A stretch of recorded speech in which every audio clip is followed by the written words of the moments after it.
نحمده ونصلي على رسوله الكريم وعلى آله وصحبه أجمعين أما بعد فأعوذ بالله من الشيطان الرجيم بسم الله الرحمن الرحيم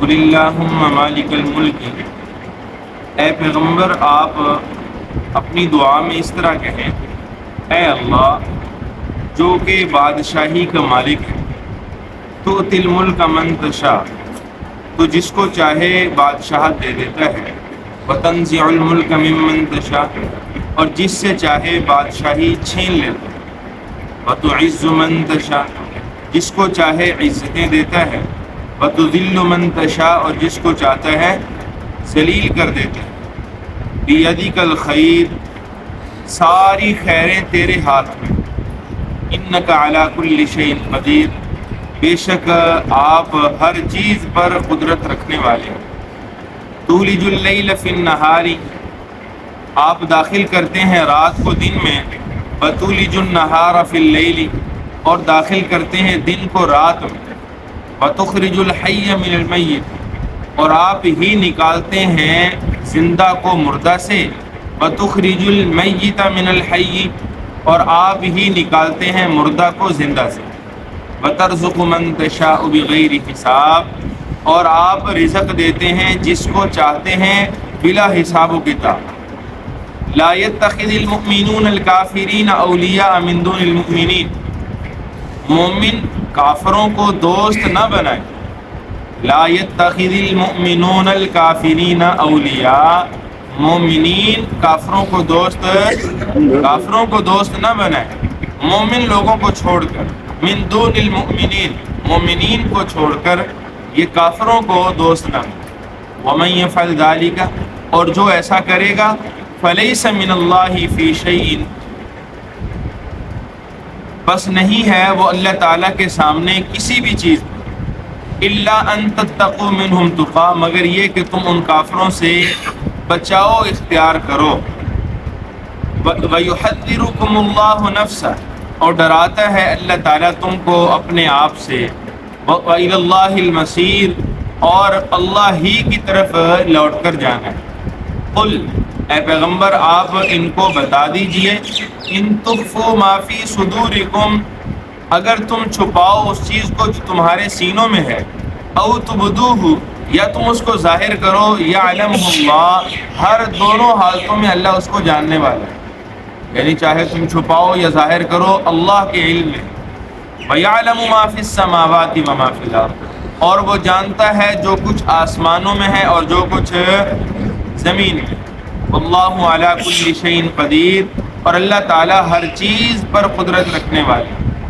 یوم تجد کل نفس ما عملت من خیر محضر، جس دن حاضر پائے گا اپنے سامنے ہر ایک نفس جو کچھ اس نے عمل کیا، وما عملت من سوء، یہ من خیر پیچھے آ گیا، من خیر محضرہ، وما عملت من سوء، یعنی جو کچھ اس نے عمل کیا نیکی میں سے یا بدی میں سے، نیکی میں سے یا برائی میں سے، ہر ایک چیز کو اپنے سامنے پائے، تود لو ان بینہا وبینہ امدا بعیدا، اس کو بھی پسند کرے گا کاش کہ اس کے اور برائی کے درمیان بہت دور کا فاصلہ ہوتا، امدا بعیدا، یعنی اس کے اور اس کی، اچھا یہ ودہ یا ودو کا معنی ہوتا ہے چاہنا، پسند کرنا، محبت کرنا، تود لو ان بینہا وبینہ امدا بعیدا، وہ یہ خواہش کرے گا، یہ چاہے گا کاش کہ اس کے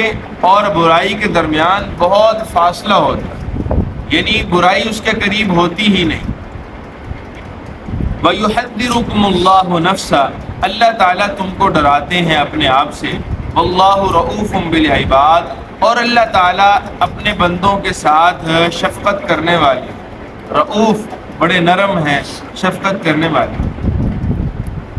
معزز سامعین، گزشتہ آیت طیبہ میں یہود و نصارہ کے باطل نظریات جو بے بنیاد انہوں نے کھڑے ہوئے تھے ان کا بیان تھا اور ان کی تردید اللہ تعالیٰ نے فرمائی۔ آج کی جو آیات طیبات ہیں، جو خاص طور پہ پہلی دو آیتیں ہیں، یہ ان کے باطل اور زعم قسم کے جو نظریات ہیں انہی کے جواب میں۔ اب دیکھیے معزز سامعین، گزشتہ آیات طیبات میں ایک چیز تو واضح ہوتی ہے کہ ان کو رسول اللہ صلی اللہ علیہ وسلم اور جو قرآن حکیم ہے، حضور کی نبوت ہے، اس کے بارے میں اب کوئی تردد نہیں رہا، انہوں نے یقین ہو گیا تھا یہی من جانب اللہ، یہی برحق۔ لیکن اس کے باوجود انہوں نے قبول اسلام سے انہیں کس چیز نے روکا کہ شاہ روم کی طرف سے جو ان کو ہدایہ، جو نذرانے، جو مال آتا تھا، ان کو خوف تھا کہیں اگر ہم نے اسلام قبول کر لیا تو وہ رک جائیں اور وہ سارے کے سارے جو ہے وہ ہدایہ، نذرانے وہ ہمیں نہیں ملا کریں گے۔ اب اس کے جواب میں اللہ تعالیٰ نے ان کو یہ بات ارشاد فرمائی کہ اے میرے پیغمبر آپ کہہ دیں اللہم، اے اللہ، مالک الملک، ساری کی ساری بادشاہت کے مالک کون ہیں؟ آپ ہیں۔ تؤتی الملک من تشاء، آپ جس کو چاہتے ہیں بادشاہت عطا فرما دیتے ہیں۔ وتنزع الملک ممن تشاء، اور جس سے چاہتے ہیں بادشاہت چھین لیتے ہیں۔ وتعز من تشاء، اور جس کو چاہتے ہیں عزتیں عطا فرما دیتے ہیں۔ وتذل من تشاء، اور جس کو چاہتے ہیں ذلیل کر کے رکھ دیتے ہیں۔ بیدک الخیر، خیر جتنی بھی ہے وہ ساری کی ساری کس کے ہاتھ میں ہے؟ اے اللہ آپ کے ہاتھ میں۔ انک علی کل شیء قدیر، بے شک آپ ہر چیز پر قادر ہیں۔ اب دیکھیے معزز سامعین، یہی وہ شاہ روم اور اس کے یہ پجاری اور ان سے مال و دولت جو ہے وہ وصول کرنے والے، اب قرآن حکیم نے یہاں پہ اشارہ کر دیا کہ یہ جو آپ ان سے نذرانے لینے کے لیے رکے ہوئے ہیں اسلام کو قبول کرنے سے، تو ایک وقت آ سکتا ہے کہ اللہ تعالیٰ ان کی ہی بادشاہ چھین لے، اور پھر ایسا وقت آیا بھی۔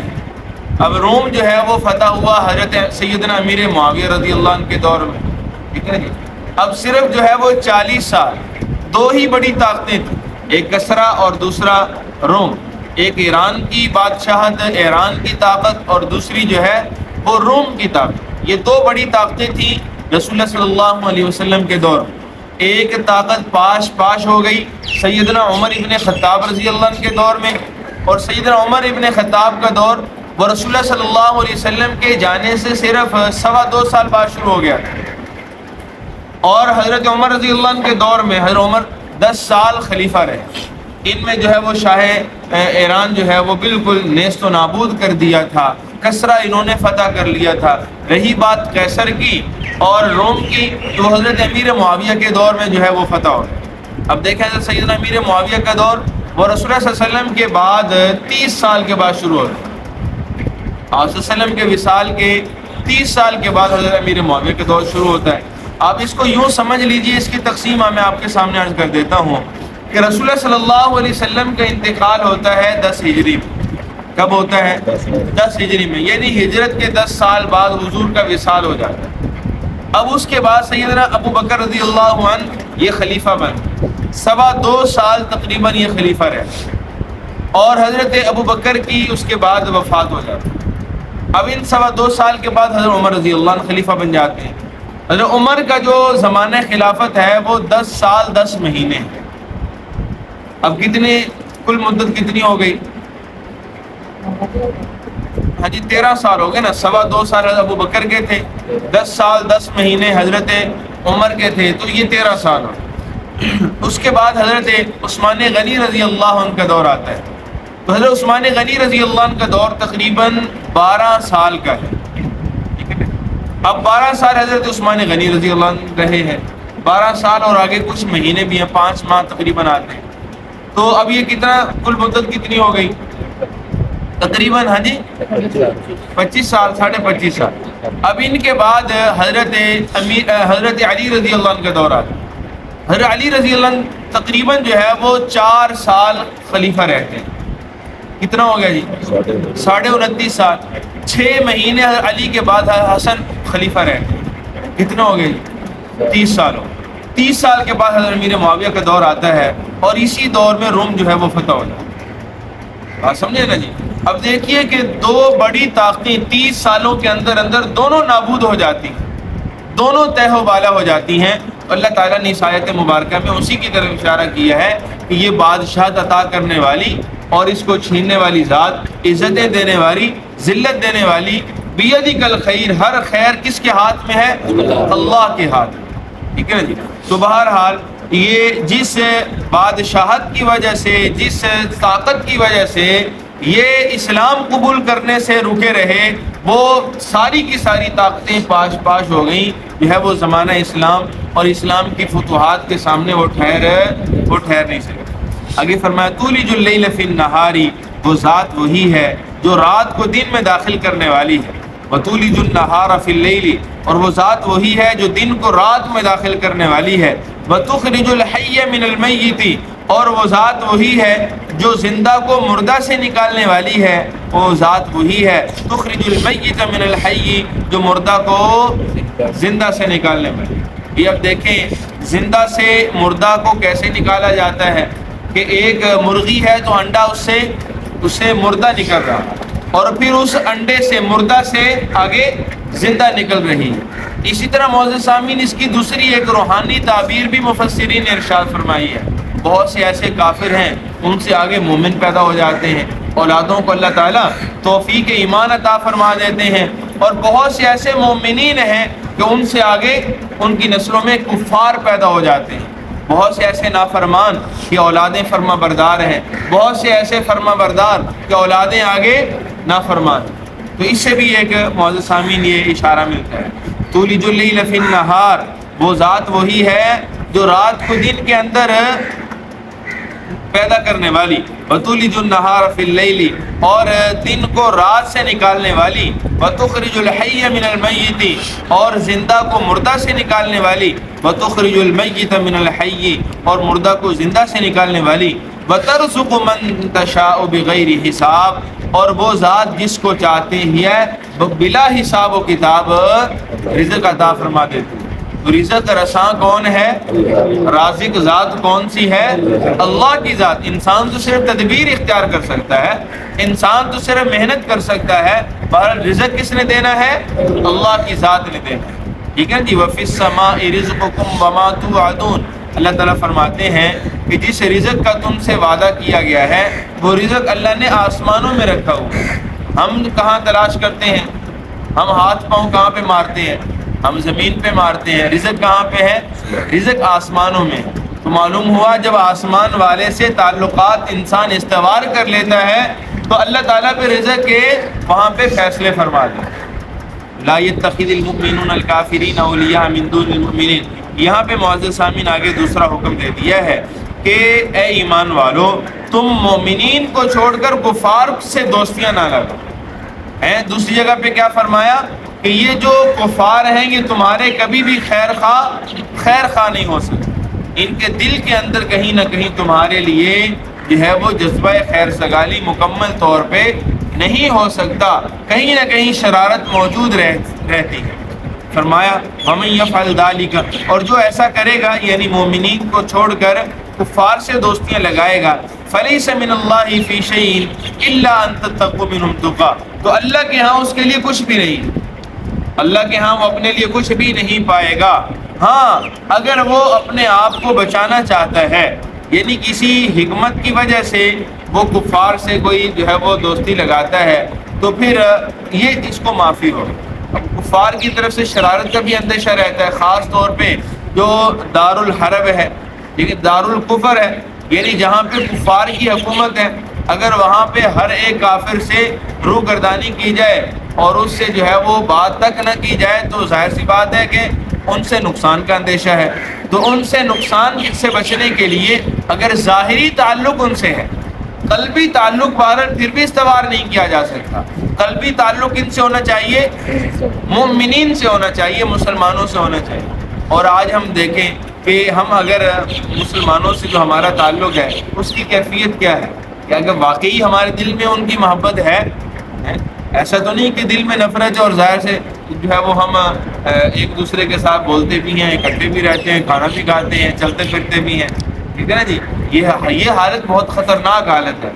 جب کسی سے تعلق ہو، خاص طور پہ مسلمانوں سے، تو اس تعلق کی جو نوعیت ہے وہ یہ ہونی چاہیے کہ دل کے اندر محبت ہو، دل کے اندر الفت ہو، دل کے اندر خیر خواہی ہو۔ یہ جو معزز سامعین ایک بہت عجیب فضا بنی ہوئی ہے کہ بس اپنا کام نکلوانا، اور اپنا کام نکلوانے کے لیے تعلق برقرار رہنا، اور جب کام نکل جائے پھر تو کون ہے، میں کون ہوں، میں تجھے نہیں جانتا، تو مجھے نہیں جانتا۔ یہ بہت خطرناک صورتحال ہے، ٹھیک ہے نا جی۔ اس سے ہماری شریعت منع کرتی ہے، دین کی یہ تعلیم تربیت نہیں ہے۔ دین خیر خواہی کا حکم دیتا ہے، رواداری کا حکم دیتا ہے، اور جو ہے وہ ایک دوسرے کے خیال رکھنے کا حکم دیتا ہے، خدمت کا حکم دیتا ہے۔ تو فرمایا وَيُحَذِّرُكُمُ اللَّهُ نَفْسَهُ، اللہ تعالیٰ تمہیں اپنے آپ سے کیا کرتے ہیں، اپنے آپ سے تمہیں ڈراتے ہیں۔ وَإِلَى اللَّهِ الْمَصِيرُ، اور اللہ ہی کی طرف لوٹ کر جانا ہے۔ قُلْ، کہہ دیجئے، إِن تُخْفُوا مَا فِي صُدُورِكُمْ، کہ اگر تم چھپاؤ جو تمہارے سینوں میں ہے، او تبدوہ، یا تم اسے ظاہر کر دو، یعلمہ اللہ، اللہ کے علم میں ہے۔ اللہ سے کوئی چیز مخفی، اللہ سے کوئی چیز مخفی نہیں ہے، یہ تو دل کی بات ہے۔ اللہ فرماتے ہیں وَيَعْلَمُ مَا فِي السَّمَاوَاتِ وَمَا فِي الْأَرْضِ، زمین و آسمان کے اندر جو کچھ بھی ہے وہ سب کا سب اللہ کے علم میں ہے۔ وَاللَّهُ عَلَى كُلِّ شَيْءٍ قَدِيرٌ، اور اللہ تعالیٰ ہر چیز پر قدرت رکھنے والے ہیں، قادر ہیں۔ یوم تجد کل نفس ما عملت من خیر محضرا، فرمایا کہ اس دن ہر ایک نفس کے لیے جو کچھ بھی اس نے دنیا میں کیا تھا وہ نیکی میں سے ہو، وما عملت من سوء، یا گناہ میں سے، اس کے سامنے حاضر کر دیا، یعنی نیکی کی ہوگی تو وہ بھی اس کے سامنے لا کر رکھ دی جائے گی، اور اگر گناہ کیا ہوگا تو وہ بھی اس کے سامنے حاضر کر دیا جائے گا۔ تود لو ان بینہا وبینہ امدا بعیدا، اس دن انسان برائیوں کو دیکھ کر اس بات کی خواہش کا اظہار کرے گا، یہ تمنا کرے گا کاش کہ میرے اور برائیوں کے درمیان ہزاروں میلوں کا فاصلہ ہوتا۔ کاش یعنی کیا مطلب، کہ برائی میں نے کی ہی نہ ہوتی، گناہ میں نے کیا ہی نہ ہوتا، آج گناہ کا منہ دیکھنا ہی نہ پڑتا، ٹھیک ہے نا جی۔ ہر چیز اس دن جو ہے وہ سامنے کر دی۔ وَيُحَذِّرُكُمُ اللَّهُ نَفْسَهُ، اللہ تعالیٰ پھر فرماتے ہیں کہ اللہ اپنی ذات سے تمہیں ڈرا رہا ہے، اللہ اپنی ذات سے تمہیں ڈرا رہا ہے۔ اللہ کا خوف دل میں پیدا ہونا یہ مقصود بھی ذات ہے۔ خشیت الہی اس قدر انسان کے دل میں پیدا ہو جائے کہ انسان گناہوں سے بچ جائے۔ ہاں زبانی کلامی کہ مجھے اللہ سے بڑا ڈر لگتا ہے، میں اللہ سے بڑا ڈرتا ہوں، بھائی زبانی کلامی، اور جو ہے جب گناہ کا موقع ہے گناہ کر گزرے، یہ کوئی خوف نہیں، یہ صرف زبان کی بات ہے۔ خوف یہ ہے کہ اس کا اثر ظاہر ہو، اور اس کا اثر کیا ہے کہ انسان گناہ سے بچ جائے، چاہے خلوت میں ہو چاہے جلوت میں ہو، ہزار تنہائیوں، ہزار پردوں کے اندر بھی جو ہے وہ انسان کو ایسا خوف اللہ کا ہو کہ گناہ کا اگر موقع میسر ہوا ہے تو گناہ سے کیا کر جائے، گناہ سے بچ جائے۔ اس لیے معزز سامعین اللہ فرماتے ہیں وَيُحَذِّرُكُمُ اللَّهُ نَفْسَهُ، اللہ اپنے آپ سے تمہیں ڈرا رہا ہے۔ وَاللَّهُ رَءُوفٌ بِالْعِبَادِ، ہاں اگر کسی سے کوئی برائی ہو جاتی ہے، کوئی غلطی ہو جاتی ہے اور وہ پھر معافی مانگ لیتا ہے تو اللہ کی ذات اپنے بندوں سے بڑی مہربان ہے۔ اللہ اپنے بندوں کے ساتھ ہے، مہربانی والا معاملہ فرماتے ہیں، شفقت والا معاملہ فرماتے ہیں، یعنی جو گناہ سے توبہ کرے گا اللہ تعالیٰ اس کی توبہ کو قبول فرماتے ہیں۔ اللہ سے دعا ہے کہ اللہ تعالیٰ ہمیں توفیق عمل عطا فرمائے۔